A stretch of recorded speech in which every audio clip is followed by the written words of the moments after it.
te dis 1 789 590.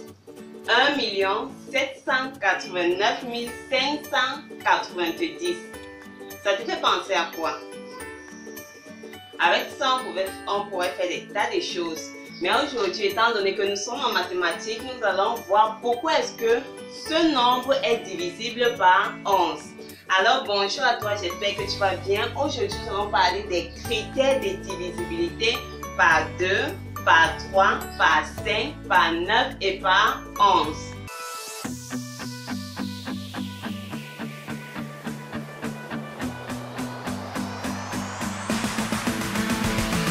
Alors nous allons commencer par 2.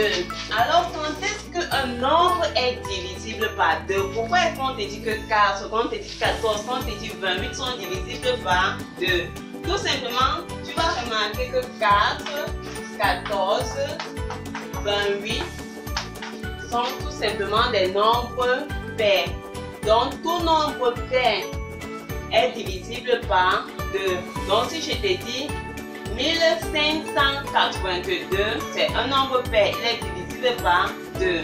En d'autres termes, pour ne pas te compliquer la tâche, rassure-toi juste que le dernier chiffre soit pair. Parlant des nombres pairs, des chiffres pairs, on a quoi? On a 2, on a 4, on a 6, on a 8 et bien sûr, n'oublions pas notre 0. Donc, tout nombre qui se termine par 0, par 2, par 4, par 6 ou par 8 est un nombre pair et par conséquent est un nombre divisible par 2. Peu importe la longueur des chiffres, que ce soit les milliards, dès qu'il se termine par l'un de ces chiffres, c'est un nombre pair et donc il est divisible par 2. Passons maintenant à 3. On va prendre 3 et 9. Quand est-ce qu'un nombre en fait est divisible par 3 ou alors par 9? Tout ce que tu as t'assurer, c'est quoi? C'est que la somme des chiffres de ce nombre soit un multiple de 3 si tu veux vérifier qu'il est divisible par 3 ou alors un multiple de 9 si c'est 9 qui t'intéresse.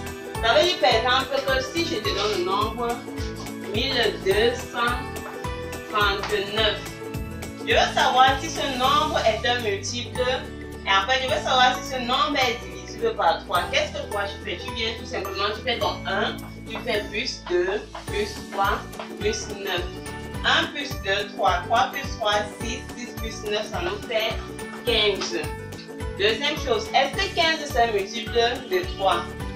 Oui, 15 c'est en fait 5 fois 3. Donc tu comprends en fait que ce nombre est divisible par 3.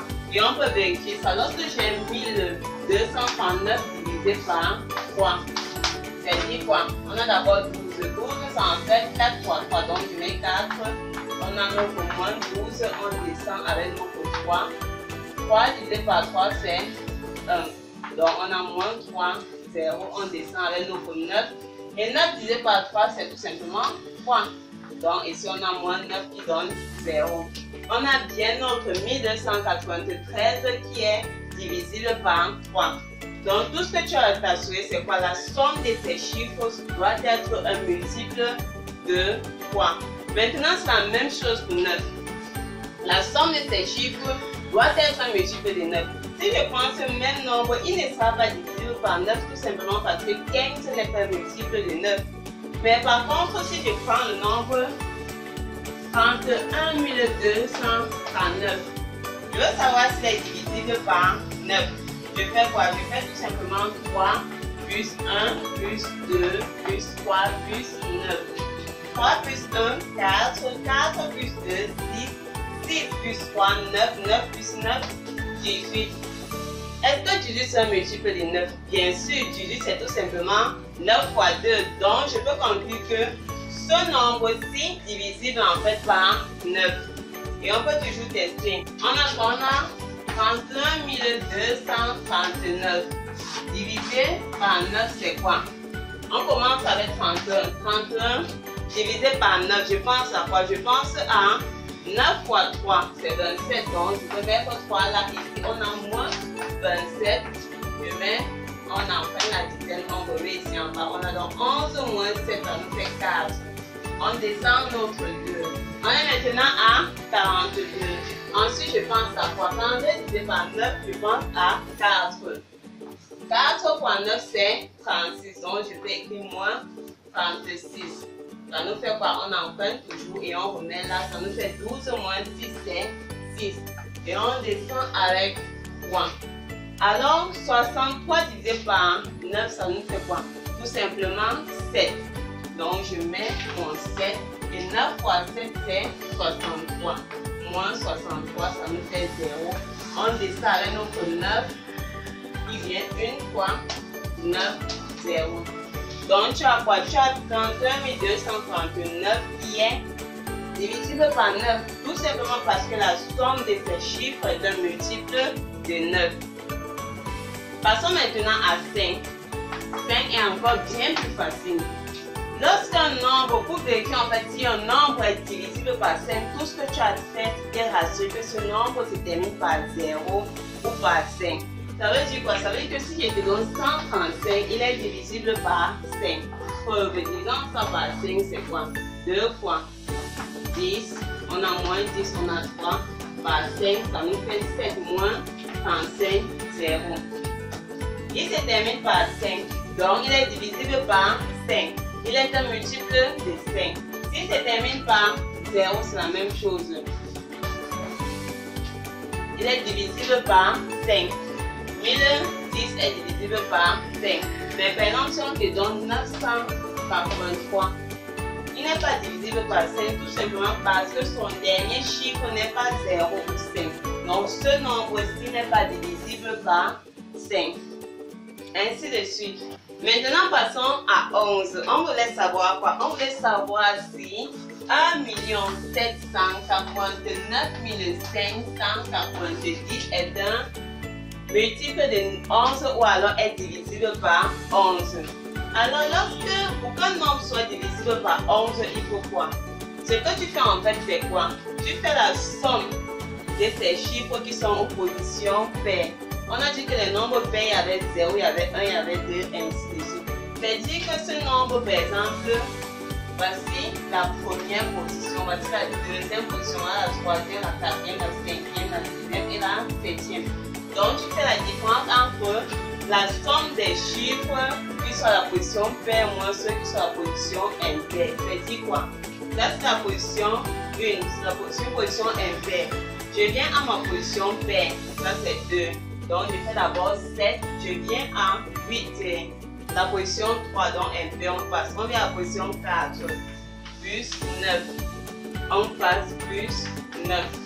Ça nous fait combien? On a 18 plus 7, ça nous fait 25. Donc, je fais la somme des chiffres qui sont en position paire. Maintenant, je fais moins ceux qui sont à la position impaire. Donc, 1, 8, 5 et 0. Donc, dans notre côté, tu calcules 1 plus 8 plus 5 plus 0. Ça te donne en fait quoi? Tu as 9 plus 5, donc tu en fais 14. Maintenant, ce que tu fais, c'est ceci moins ceci. Donc, tu fais ton 25 moins 14, c'est tout simplement 11. Donc, si tu fais cette différence, ce que tu obtiens, c'est un multiple de 11. C'est que ce nombre est divisible par 11. Donc, vu que 25 moins 14 donne 11, c'est la raison pour laquelle 1 789 1590 est un multiple de 11 ou est divisible par 11. Une autre personne va tout simplement faire quoi? Pour calculer ça, pour voir si c'est un multiple, il fait tout simplement moins 1 plus 7 moins 8 plus 9 moins 5 plus 9 moins 0. Donc, soit tu fais ça, soit tu fais comme ça. C'est dit quoi? Moins 1 plus 7, ça nous donne 6. Moins 8 plus 9, ça nous donne 1. On a plus 1. Et on a moins 5 plus 9. Ça nous fait tout simplement 4 plus 4. Donc, la somme de tout ceci va nous donner plus 11 qui est un multiple de 11. Par conséquent, notre nombre est divisible par 11. Maintenant que nous avons établi les bases, prochainement nous allons passer au PJCD et au PPCM. Donc pour le PJCD, nous allons étudier 3 méthodes pour déterminer le PJCD. Donc la décomposition en produits des facteurs premiers. Ensuite, on va utiliser l'algorithme des soustractions et enfin l'algorithme d'équilibre. Donc si l'une de ces notions t'intéresse, abonne-toi à la chaîne et surtout active la cloche des notifications parce que si tu ne l'actives pas, tu ne seras pas informé quand est-ce que les vidéos sont présentes. Mais sinon, la prochaine vidéo c'est mercredi, étant donné que nous publions chaque mercredi et chaque samedi, donc à mercredi.